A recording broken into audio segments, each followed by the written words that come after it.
Hey guys, my name is Elijah, and in this tutorial I will show you how to export to Excel in Asana.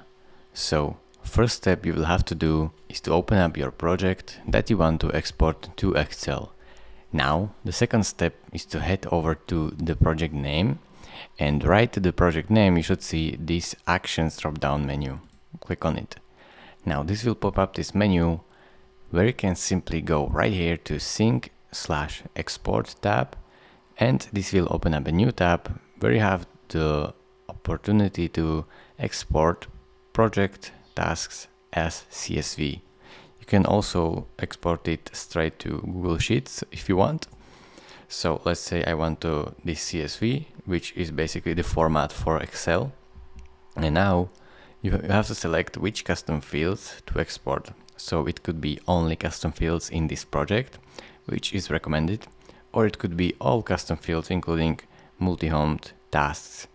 So pick one and click on Export CSV.